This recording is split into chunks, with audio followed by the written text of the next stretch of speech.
Good morning and welcome to Love at Breakfast. I'm teaching some diversity and inclusion work over lunch today, but I didn't want to miss out on spreading some love because sharing knowledge feels like love to me. So I'm going to read you a quick little chapter, and perhaps on this Monday morning, you feel aligned with what is happening here. And there's an opportunity to reflect on how to create something differently. Awareness is where we always start. Chapter 29 from my book, Finding Your Joy Spot, built on 40 years of research, not by me personally. I've been researching it for 11 years.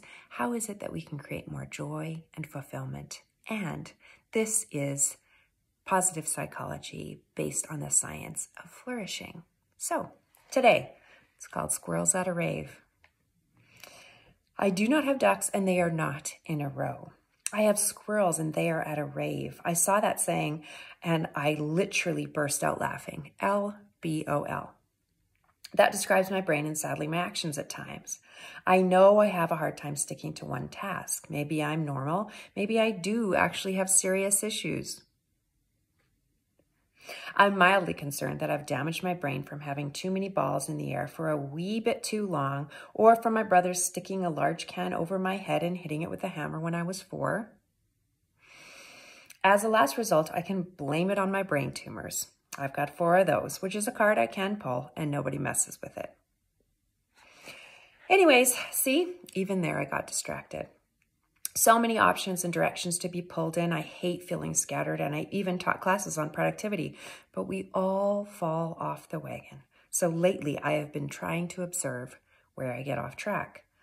There are mornings where I've tried to brush my teeth and put on jewelry at the same time, or brush my teeth and fold laundry. It was only when I slowed down did I notice that I'm not actually brushing my teeth at all. I cannot brush my teeth with no hands. Not even me. At this point, you're probably considering the brain tumor issues option listed previously. I'm with you, believe me.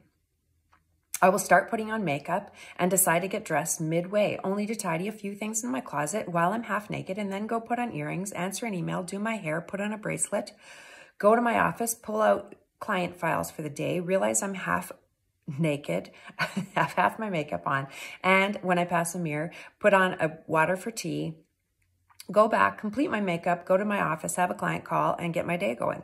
Oh, right, I had the water to boil again because I forgot to make my tea. What is wrong with this picture? I'm not going to beat myself up. I'm just observing after all. Even though I do feel like a bit of a nut job, I am choosing to laugh at my behavior and learn from it. Your ducks may be so much more in a row than my raving, albeit cheerful squirrels, but I think we could all learn to be more effective in our behavior and our processes. So today, as I reflect on the last week, I do not have squirrels at a rave. I have squirrels that are in military precision. They are in little tightly bound up military uniforms. They are kicking that leg forward one at a time, and they are completely focused, and life is feeling like a grind. It's not where I want to be, feels so outside of integrity. We get this chance at this one precious life, and my desire is to live in line with what integrity feels like, who I am, what matters to me, and it is my desire also to help you do that well. And so this week, I'm coming in, number 1, with an intention for what I want my week to feel like. And I want more fun in my week. I want a conga line of squirrels. They're still organized, but they're having some fun. The next thing is that I'm really spending some time slowing down thoughts and processes, and I invite you to do the same.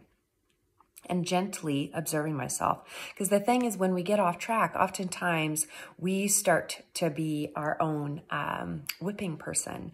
And we can't think well when we are in a cycle of self-abuse. So standing back, observing, and being aware and being compassionate so we can get that executive functioning part of our brain back online and thinking, okay, this is hard for sure. And maybe I've taken on a little bit more than I can chew properly well right now. Never mind digest, but I'm going to come back. And so self-compassion is one of the ways that we can do that to get a hijacked brain soothed and back online to think about what works. And then experimenting. What is it that I want more of? What is it that I want less of? And being intentional about building in some of those processes. For me, and if you've been here for a while, you know that I'm very ritualistic around what my mornings looks like. It is a absolute non-negotiable that I get up and I have my morning routine regardless of what things look like.